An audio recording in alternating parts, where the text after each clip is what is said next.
So my name is Jnanavaca. Now, the first thing I want to say is that from tonight, this slot, 7 to 8, is going to be the slot to keep free, because there's going to be one of us from the LBC, one of the teachers from the LBC, will be joining this live stream from 7 to 8 every weekday, Monday to Friday. So you can tune in Monday to Friday, 7 o'clock, and have an hour's worth of input. Yeah. So that's very, very good. So tonight is, obviously it's not the first, but from this week, we're going to do it every day. So what I thought I'd do tonight is, I want to say a few words, and then we're going to have a short period of metta practice, not the whole thing, but we will do, I wanted to do some metta bhavana. I just want to focus on metta tonight. So we'll do a little bit of metta, then I'll say some more things, hopefully interesting things. And then I want to allow as much time as we've got for questions. So Sanjay will read the questions. We probably won't be able to cover, get to every question. So he's just going to pick out a few questions, and I'll try and respond as best I can. And we'll finish at 8. So yeah, let's get underway. So I want to first of all just say that we seem to be, some of us, moving into a new phase, or at least that's my experience.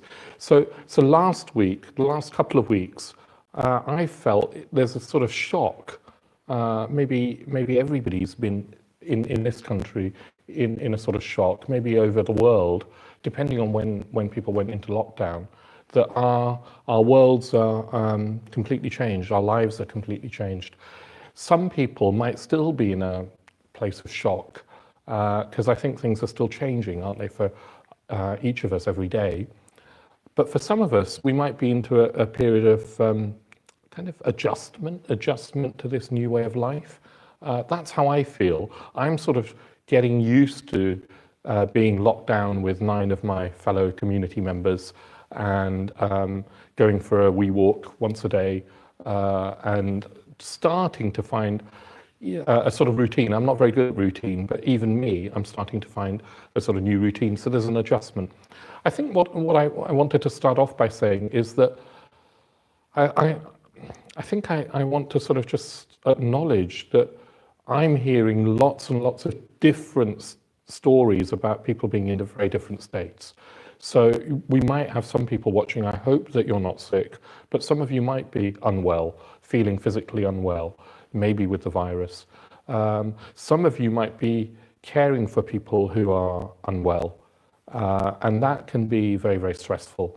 Some of you might be struggling with other anxieties. So I've heard of some people having lost their jobs, for example, and that's a horrible and very, very stressful thing.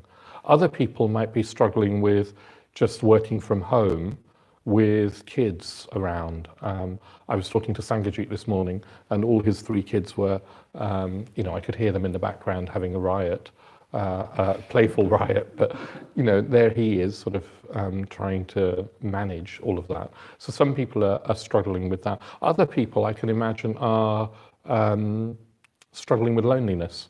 They're the only person in their flat, house, whatever it is, and feeling isolated in more than just the physical sense, feeling lonely. And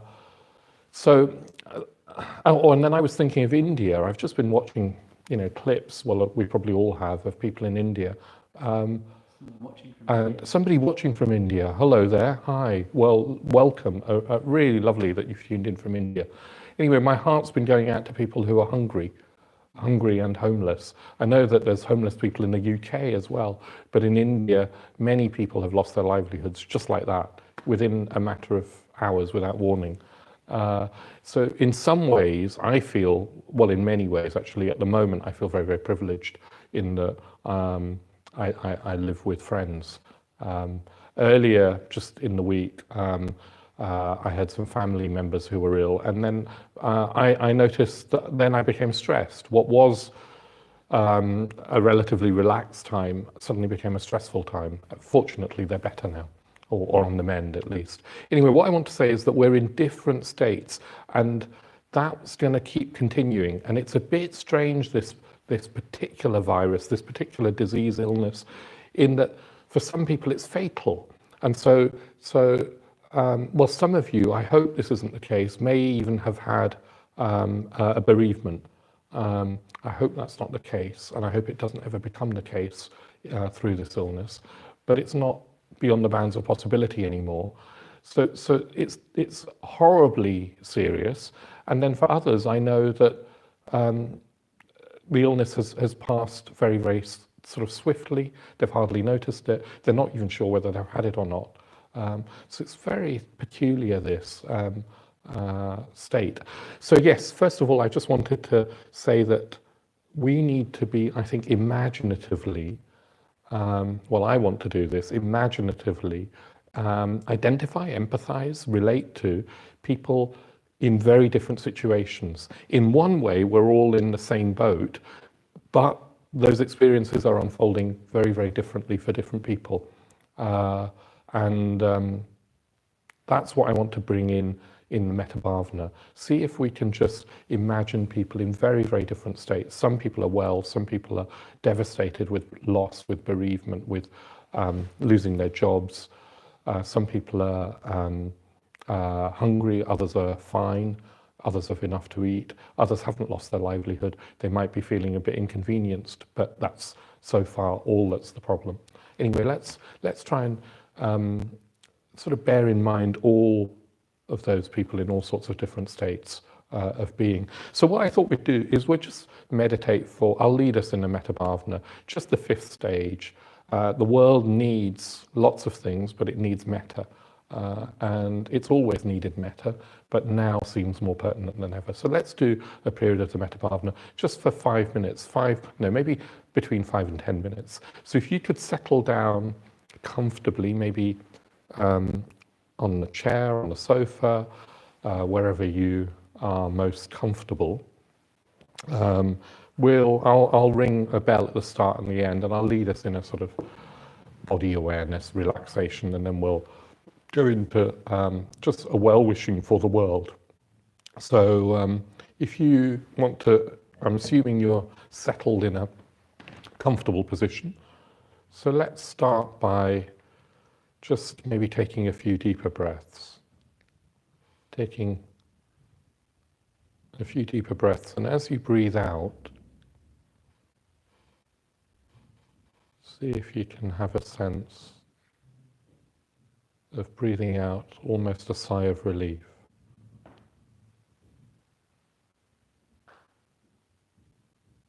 Starting to just sense the weight of your body falling through the chair, or maybe you're sitting on cushions, falling through the support, into the ground beneath you.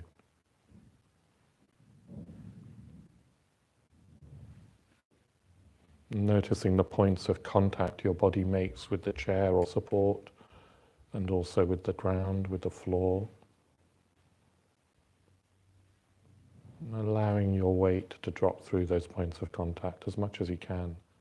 Just having a sense of sitting rooted to the ground. And seeing if you can soften your face. You've probably closed your eyes, but you might still have a sense of the light, possibly from the screen that you're looking at. See if you can have a sense of the muscles around your eyes softening, of the eyes just sinking back into their sockets, not straining to see anything.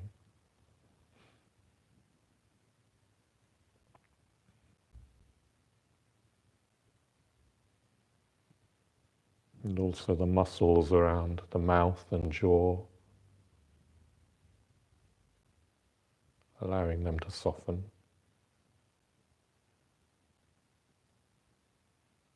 Your brow, your forehead, imagining it becoming smooth.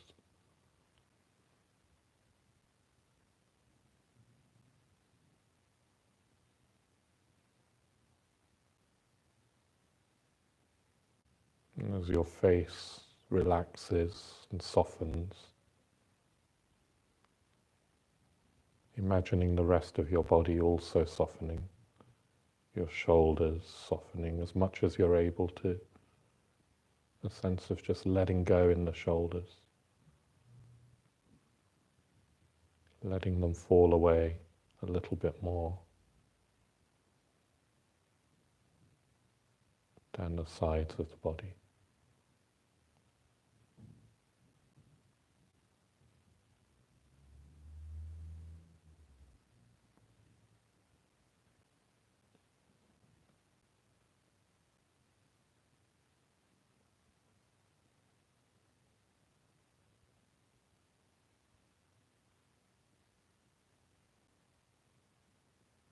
And also bringing awareness to the belly. You can't force the belly to soften, but you can bring a gentle, patient awareness to any sensations inside the belly, any sensations of tightness, of holding on. And see if you can have a gentle, patient,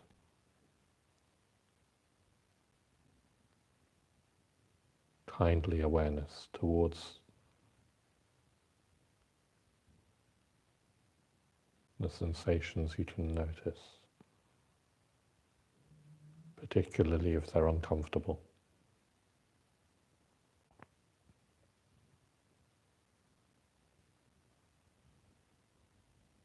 And the thighs, the legs. See if you can have a sense of the muscles in the legs, particularly the muscles in the thighs, loosening.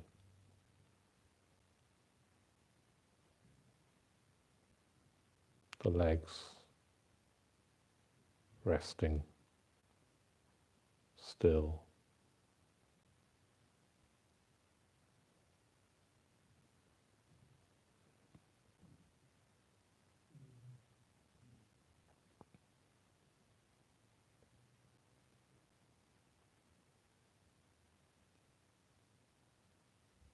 And the breath moving through the body.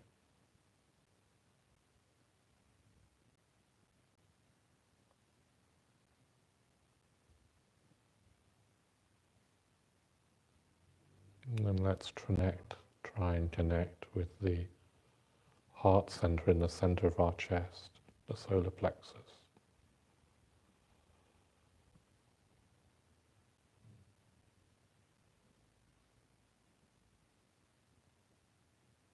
Even if you can't feel anything there, letting your awareness rest there.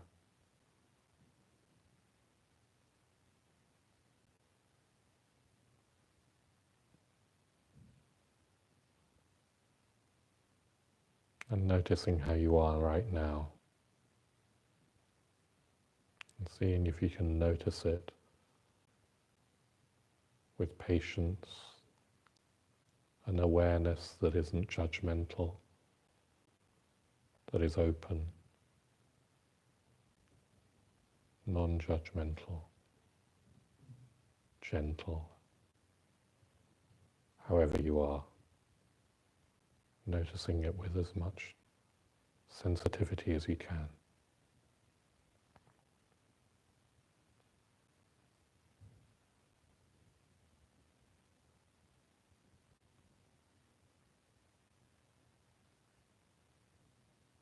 And a sense of well-wishing for yourself, of metta.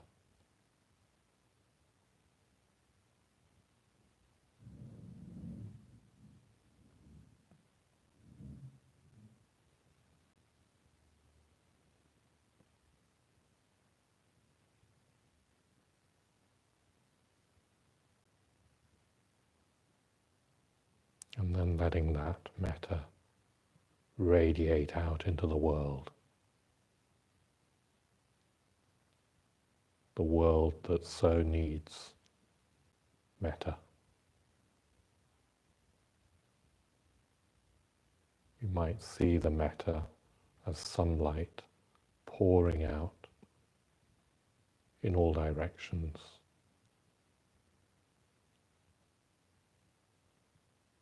bathing people in warmth and well-wishing. People in all different states of experience.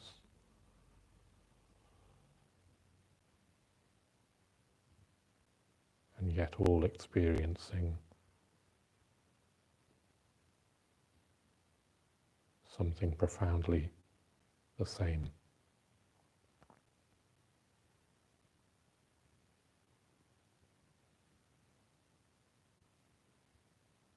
Some people in great suffering, wishing them well.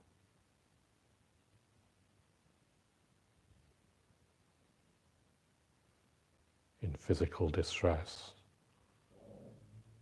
in sickness.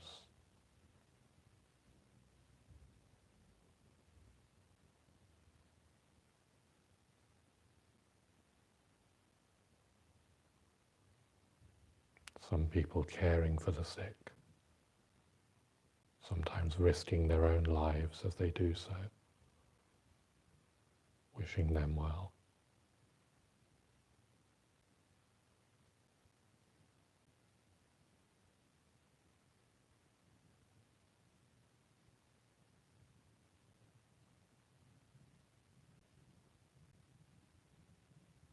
Some people who have lost loved ones to this disease, or indeed to other diseases.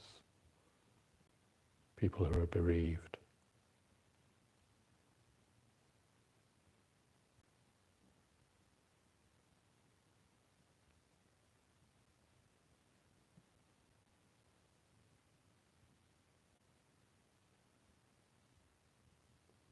And even those who have died, wherever they are, let's wish them well.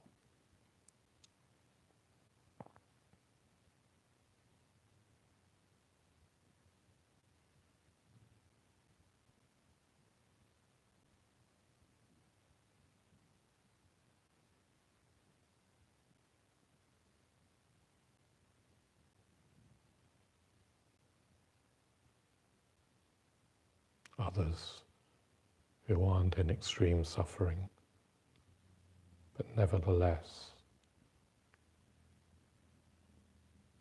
sharing this experience, this extraordinary state that the world is in.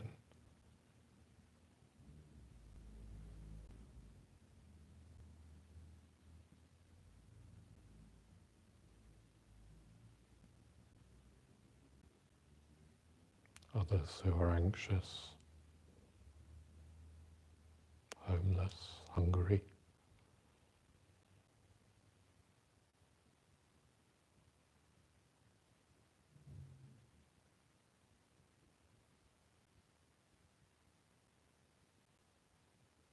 The young and the old, the sick and the well, wishing them all well.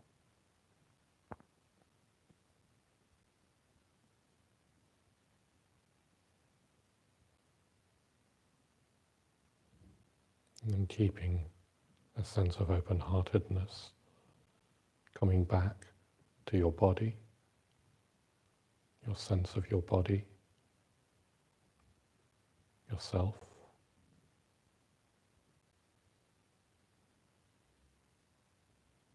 And just resting for a moment without trying to do anything.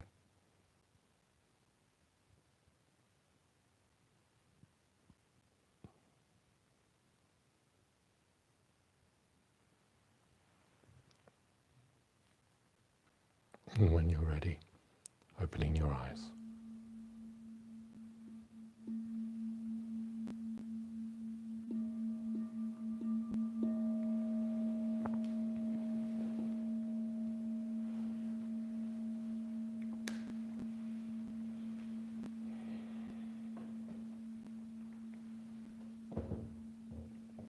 Very good.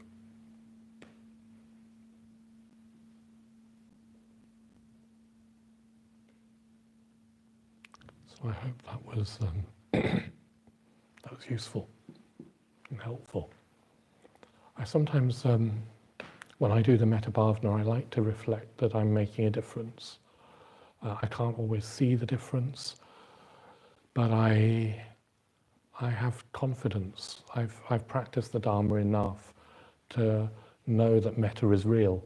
I mean, our intentions have real effects, and metta has a real effect. It's a subtle effect sometimes. But doing the metta bhavana is a positive act, not just for ourselves, although of course it is for ourselves, but also for the people that we bring to mind. I fundamentally believe that.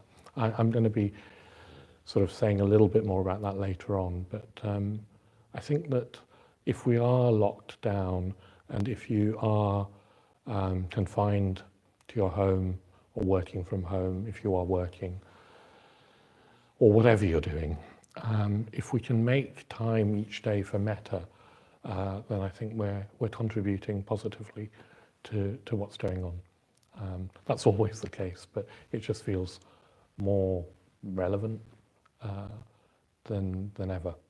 Yeah, more relevant than ever, I think.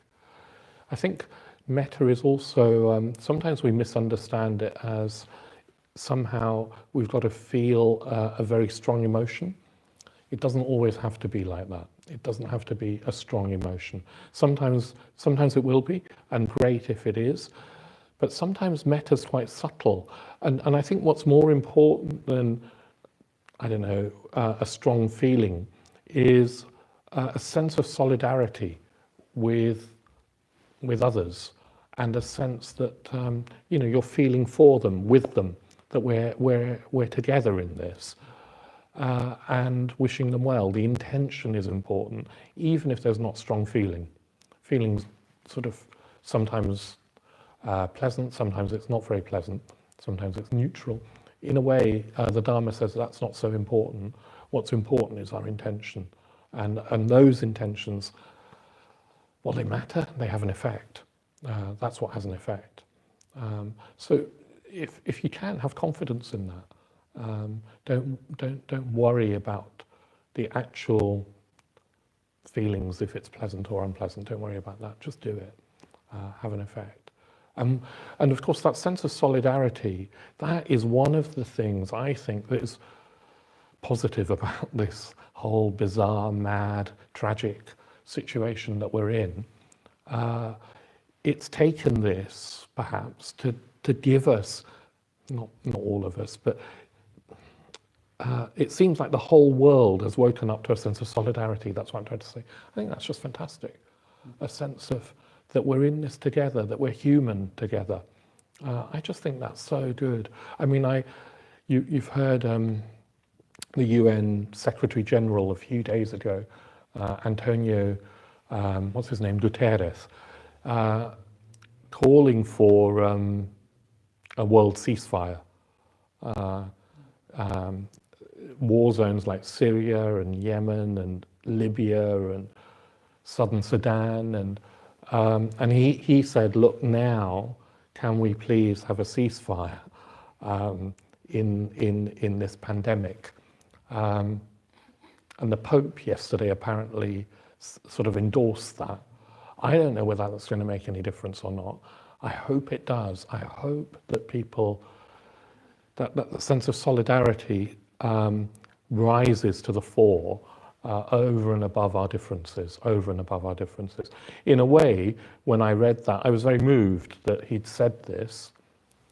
And in another way, I thought this is ironic because we should be having a global ceasefire anyway, pandemic or not.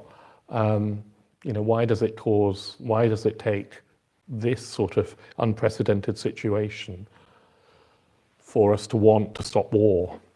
But anyway, it would be great if it did have that effect. I think those senses, that sort of sense of solidarity is expressing itself in everyday small ways as well. I keep hearing about lots of people just doing little random acts of kindness, sometimes to strangers, in supermarkets. I read that there are a couple of paramedics that went into a supermarket and they were just applauded by all the other customers in the supermarket, and several customers wanted to pay for the shopping of the paramedics, and somebody did. So I just think, oh, that's, small acts like that can mean so much at a time like this. What I've been trying to do, I have mainly been trying to stay in touch with as many people as I can through text and WhatsApp and Skype and Google Hangouts and all sorts of things. I've just been trying to, and on the phone, trying to stay in touch with as many people. And I think that's something that we can all do. Look out for each other in that way, but also bear people in mind. That has a difference, that makes a difference. Particularly then if you tell people that you've been bearing them in mind. I think that makes a difference. So I want to move on to just talking a little bit, before we look at questions, about our interconnectedness. Our sense of solidarity is also, I think, coupled with this sort of sharper, heightened sense of interconnectedness, our interconnectedness as humans.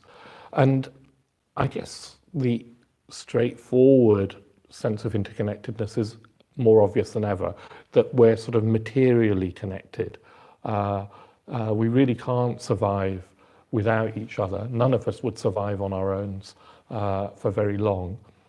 We're sort of materially connected, interconnected. But yesterday, the Prime Minister talked, I think it was yesterday, or maybe it was today, I've got my time slightly mixed up.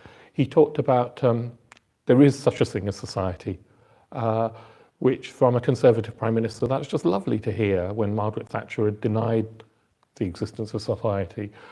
I think at a social level, that's becoming so apparent that we are completely interconnected and dependent upon each other.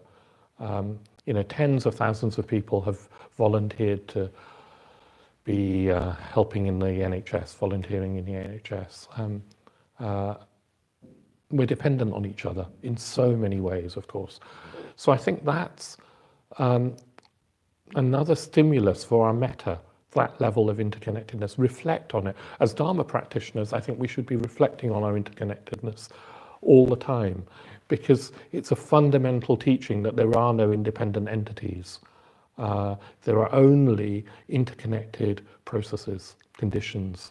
That's what we are. We're a nexus of interconnected conditions. Also, what's becoming apparent, I guess, is that we're interconnected at a species level. And again, of course, that's not news.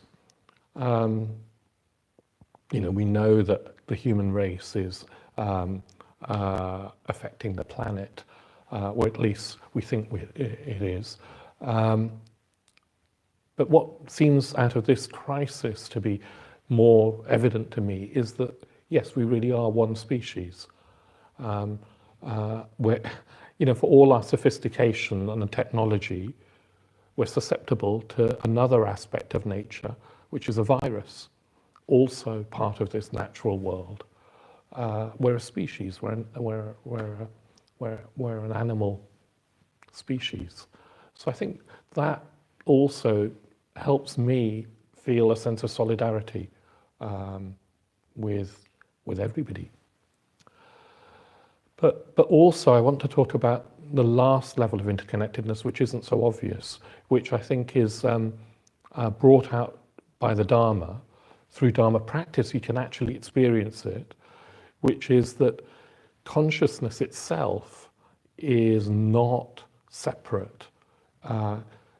Somehow we're interconnected at a deep level of consciousness, not the level of everyday ordinary consciousness. So I don't mean that, unless you can read my mind, I don't mean that we can read each other's thoughts and things. You might be able to, I can't.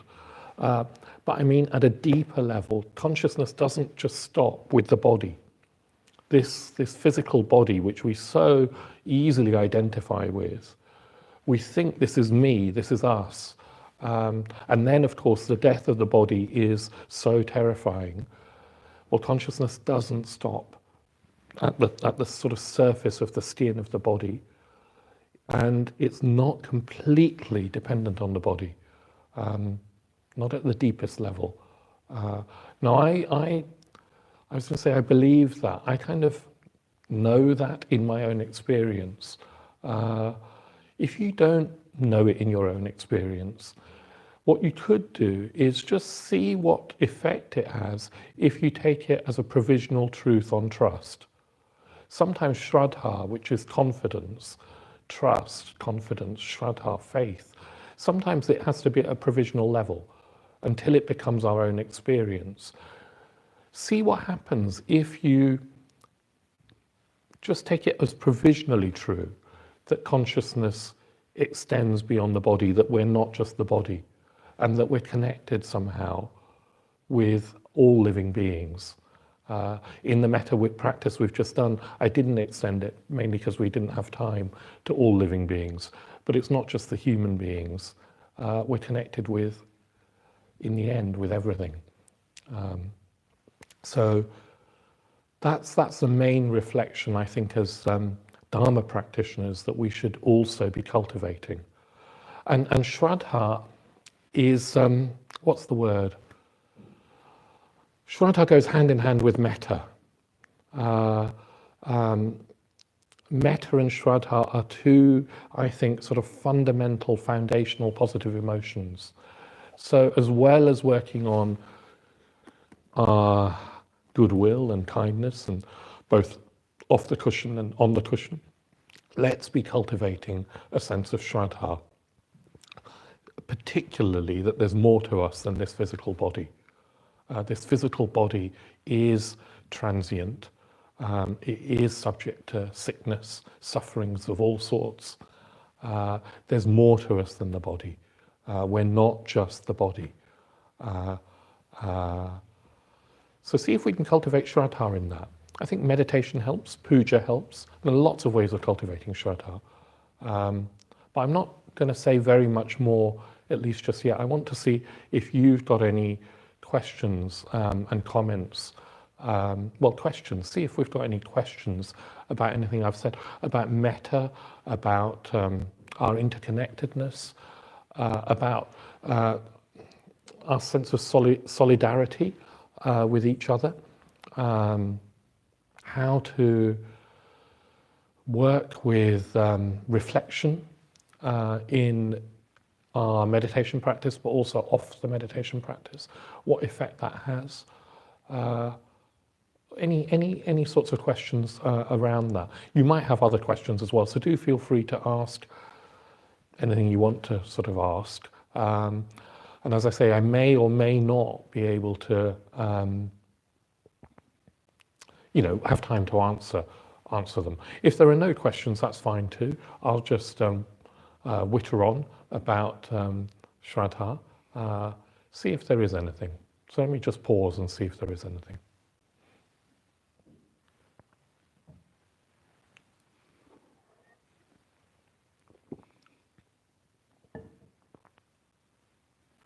I think Shraddha, let me just say this and then see if Shraddha, as Buddhist, if you do think of yourself as a Buddhist, that is also something that will make a tangible difference, not just to our own lives, but to other people's lives. So when I have been talking to people who are feeling particularly anxious, it's not that I say, I'm a Buddhist and I know that there's more to life than a body. It's not that I say that. But what it means is that I'm not necessarily caught up in that same level of anxiety, and then I can hopefully be more of help to people. Yeah. So I think we've got a question. Sanjay? So Alice Cranston asks, are we still interconnected once we have passed? Yeah, I mean, who knows what it's like when we have died. What I do very, very firmly kind of believe And I have some experience of bereavement. Both my parents have died, and I kind of know that death isn't the end because I've had experiences of them. Anyway, regardless of my experience or belief, what the Dharma says is that everything is always interconnected, that there's no separation, that something of our experience transcends death, it continues after death. And yes, that won't be separate either. Of course it will be connected. I don't know how. I don't have a sense of exactly what happens. All I know is that I feel confident that death isn't the end. And yes, interconnectedness seems to be somehow even woven into the fabric of how things are. For me, that feels like a thrilling reflection, a beautiful reflection, something that I want to meditate upon and try and realize more deeply. The material world is not what we think it is. The world isn't what we think it is. So I think it goes much, much beyond our rational ken into the realm of mystery and imagination and wonder. Yeah. So I don't know if that answers your question, but yes is the sort of short answer. I think interconnectedness continues after death. Yeah. We've got some more questions.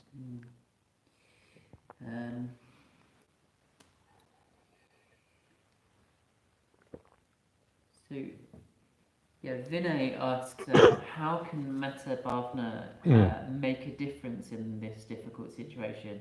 He asks, will it reach the people who are suffering? Yeah, thanks for asking that, Vinay. So I was sort of alluding to that, and I was saying that I'm confident that it does make a difference. What I mean by that is, yes, I think it reaches the people that we're bringing to mind. Yes, I think it reaches them. Now, I think the level at which it reaches them is not always conscious. So they may not always know that it's reached them, but I believe it does. I was reminded of a story that I was told. This is a true story by, I think it was Yashadeva told me it, but I may have got that wrong. And he was telling this story of an order member called Anjali. Anjali made, she used to be here at the London Buddhist Centre. She's no longer alive. She made the hangings. I don't know if you can see behind me anyway. We've got some hangings on either side of the shrine. Anjali made those. Anyway, Anjali, when she was alive, she was driving with 3 other Buddhists, I think, in a car. They got stuck on a motorway because somewhere ahead there was an accident. It turned out that it was a really bad accident. And so Anjali suggested that they all did the metta bhavana for the people in the accident. And so you had 4 people in a car wishing people well. And sometime later, I mean, you know, that was all that they did. Sometime later, Anjali had somebody contact her. And this person who contacted her, I mean, this is a bizarre thing, said that she'd traced Anjali's address through her car registration plate that she worked in, I think the DVLA, so she was able to find Anjali's address from the registration plate. She said that she had been in the accident and during the accident had had an out-of-body experience. Fortunately, she survived, she lived. Her consciousness went back into her body. But she floated above the car, the accident, and she was sort of seeing everything from above. And from above, she saw something special happening around and in Anjali's car. She said there was something beautiful happening there. And she remembered the number plate. Isn't that incredible? And then she went back into her body, survived, and months later contacted Anjali and said, "What were you doing? What were you doing? Because it was so wonderful and helpful.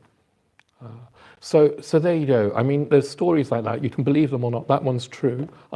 I believe it. It's also in my experience that metta reaches people. Yeah, I think you can have confidence. Yeah, that's Vinay. I hope that's answered your question, Vinay. Yeah. So Emma Thorby Whipham says, what is the best approach to take to give metta to those who you struggle to get on with? Right, yeah. I always feel like I give less metta to those I do not get on with. Yes, yet yeah. I wish to give metta to all equally. Yeah. Well, that's lovely, Emma, that you wish to. I mean, I think all of us will struggle with, from time to time, with sending metta, feeling metta, cultivating metta for some people, particularly if they've hurt us, if we felt hurt by them, if there's unfinished business, if there's resentment, anger, ill will. It's going to be difficult to transcend that.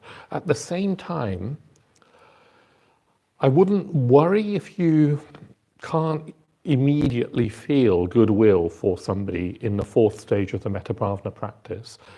The effort that you make in trying to feel goodwill is itself fruitful, is itself really helpful. That intention to wish somebody well, even if it's mixed in with, do I mean it, do I not, but they hurt me and I feel resentful, even if it's mixed, that intention will bear fruit. It will bear fruit. What I, though, find useful is that I try and bring reflection in. So if there's somebody that I feel upset with, irritated with, I'm struggling with, I try to bring reflections in, and particularly the reflections about solidarity, our human connection. For me, that works. I try and get sort of underneath, or you could say above. I try and broaden my perspective on this other human being who happens to have somehow got into, or I've got into with them, something that's painful, unhelpful, painful. I'm not saying that people don't hurt us. People sometimes really do. But we have to see if we can sort of hold the hurt, not ignore it, and broaden our perspective of that person and of the situation. That's an art, and it's not easy to do the both. It's sometimes too easy to either sort of pretend that we're not hurting and just sort of layer on some goodwill in a rather superficial way, or it's easy to sort of get lost in the hurt and get so lost and caught up in it that then there's no perspective out of which we can feel metta. If we can hold the both, if we can hold the hurt, particularly as Vedana, as sensations in the body, and let go of the story, the narrative of blame, if we can do that, then we're more likely to be able to broaden our perspective on the other person and really wish them well as a human being, even if we don't agree with their actions, even if we don't like them, even if they have hurt us. We don't have to agree with them. We can wish them well as a human being. Don't know if that helps, Emma, but hopefully it touches on your question.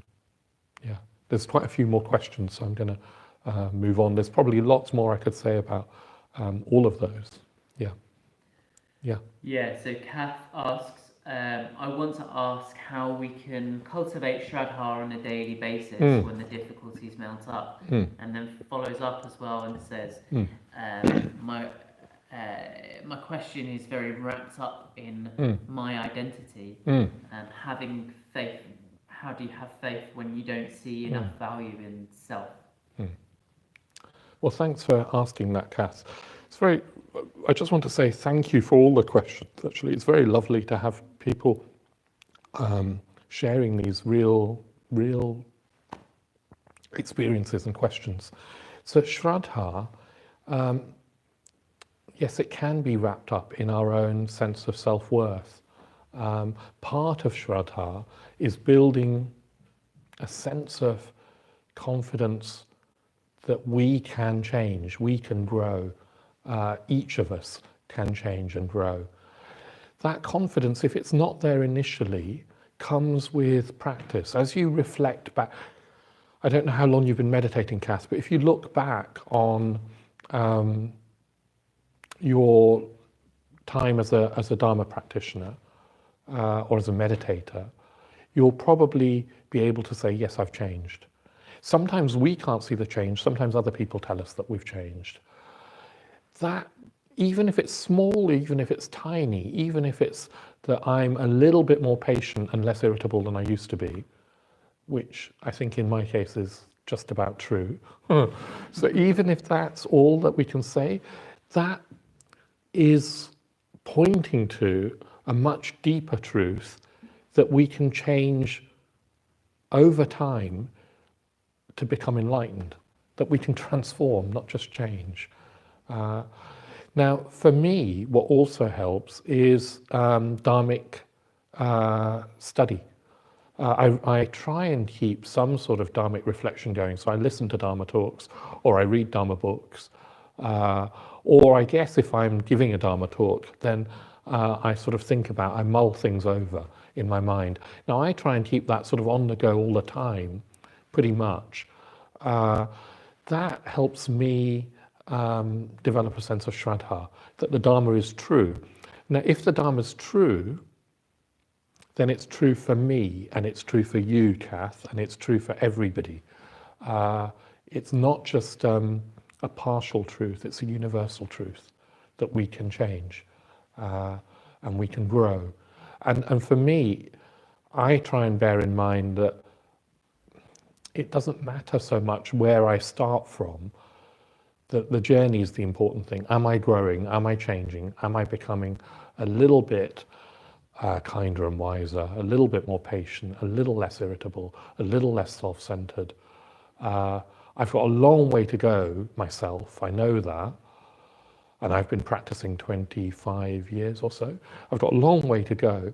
I've sort of stopped minding. Maybe that's my kind of conditioning. I've never minded so much. Some of my friends mind, but I think I mind more whether I'm making an effort to change. I'm not so bothered about how far I've got along that path. Yeah, hope that helps. Yeah, so maybe one more and then we'll see. I'll see how we do for time. yeah, okay. So there's one that quite a few people are sort of agreeing with as well, saying, is it important to learn to give metta to yourself before you can give it to others? And there's a related one as well, actually, which is, how can we work with our suffering when we know we live a privileged life? Okay. Well, I might take them a bit separately, but so is it important to give metta to yourself before we can give it to others? I'd say sort of yes and no. The metta bhavana practice, as we're formally taught it, does begin with oneself, and if we are able to have a sense of goodwill towards ourselves, then it's more, sometimes at least, more straightforward to then allow that goodwill to, as it were, overflow onto other people. But that's not always the case. Sometimes it's easier to feel it for other people than it is for ourselves. And so say I'm not feeling it for myself, but I can feel it for a friend. Well, cultivating metta for the friend will help me feel it for myself, will help me feel better about myself. So I don't think it has to be in any particular sequence. I think whoever you feel metta for, it'll sort of reflect back on oneself. And if one feels metta for oneself, it'll be more likely to spread out to others. Self and other, you can start from either end. I know traditionally the practice starts from self, but I wouldn't worry too much if in the first stage you feel, I can't feel any metta for myself. Move on and see if you can feel metta for somebody else. I used to, when I started this practice, feel metta. What did I feel? No, I felt good about myself for trying to do the metta bhavana. So I was quite pleased that here I was at last trying to feel metta for somebody, which made me feel better about myself. And then the self-metta sort of flowed from that. So it was that way round sometimes. Yeah. So I think sort of try, experiment, see what happens. Also, we mustn't forget that it's not just on the cushion. Sometimes on the cushion nothing seems to be happening. But then you notice off the cushion in your life that you feel a little bit more kindly disposed, forgiving, less irritable, patient with other people, that your relationships start to improve. So that's the real test. It's not just on the cushion. And then related to that is if we, even though we might not feel metta, if we practice acts of kindness, if we practice acts of kindness and generosity, then that will also help us when we do the metta bhavana. You know, we could work on our just being friendly, generous, etc. We can work on the level of everyday life, and that then has an effect on our minds. So it's not just confined to the metta bhavana practice on the meditation cushion. What was the second question, Sanjay? I've forgotten again.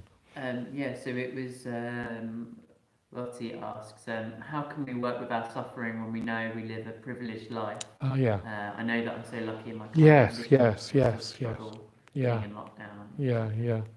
No, well, thanks for asking that, Lottie. I've been feeling very, very privileged, particularly over the last couple of weeks. I'm not yet ill.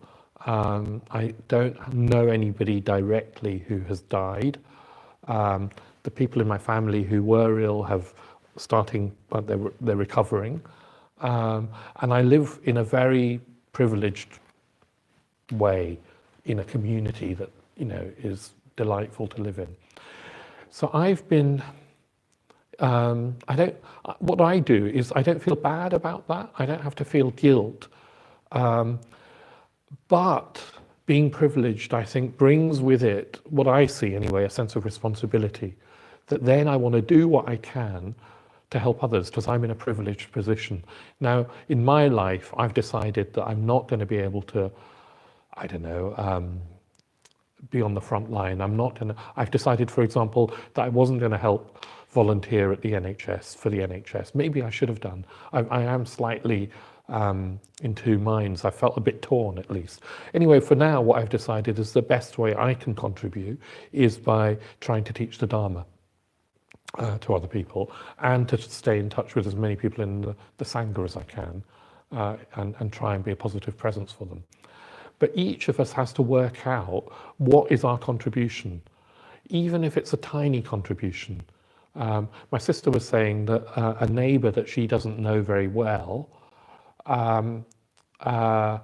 left a couple of boxes of paracetamol outside my sister's front door. They don't know each other very well, but they knew that there's a shortage of paracetamol. A little act of kindness. That we can do that for each other.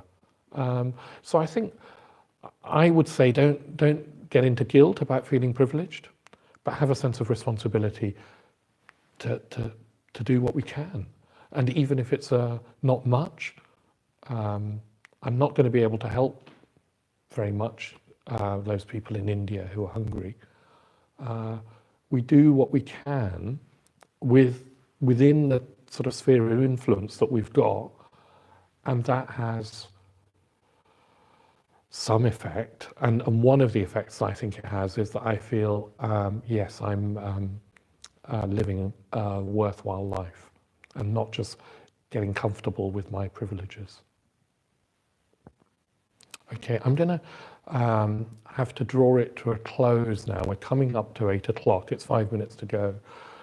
So sorry if I didn't get to all of your questions. I hope that you'll keep sort of, I don't know, well, writing those questions, but also bear in mind that all throughout this week, during the week, will be having Dharma teaching. It won't be me tomorrow, but somebody will be teaching. So some of these questions will probably be relevant tomorrow as well, or in the days to come. So I want to. We're going to finish in a moment with a ritual. We're going to do the transference of merit and self-surrender, which is, of course, the sort of ultimate act. It's an expression, a ritual expression of what a bodhisattva's metta would look like. There would be a complete surrendering of any self-centeredness for all beings, not just in this life, but the intention would be for all lifetimes to come. So we're going to finish with that. But first of all, I also want to say thank you to those of you who have been giving money to the LBC. Some of you have been giving, I know, for a long time, and some of you have started giving as a result of this crisis that we're in, as a result of this lockdown, as a result of myself and others asking you to give. So I want to say thank you, first of all, to all of you who are contributing. Maybe it's not just financial, you might be giving in other ways as well. But right now, it would help us if you can make a donation. What really helps is a monthly donation, if you can. But there's a button or a link. If you click in the link at the description below this, you should be able to give either a one-off or a monthly donation. And the link is also, hopefully Sanjay has also put it in the comments. He's nodding. So it's also in the comments. So yes, if you are able to and would like to support the work of the London Buddhist Centre, then I'd urge you to, in a way, participate in this culture of generosity. That's what the LBC and indeed all Triratna centres are based on. They're based on they're based on Sangha, and one of the principles of Sangha is generosity. It's not based on material sort of utility and exchange. So you're free to give or not to give, but it's more like I'm inviting you to participate in Sangha, and particularly in this culture of generosity, if you'd like to. Good, well, thank you. So shall we finish with the transference of merit and self-surrender? So we're going to do this in call and response, but you'll be responding wherever you are.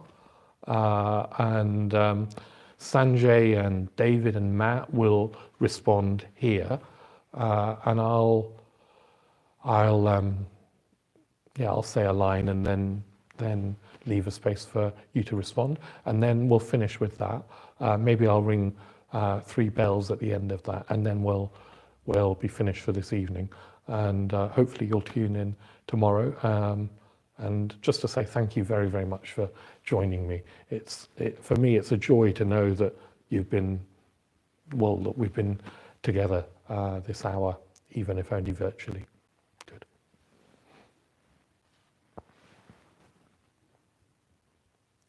The transference of merit and self-surrender. May the merit gained. May the merit gained. In my acting thus. In my acting thus.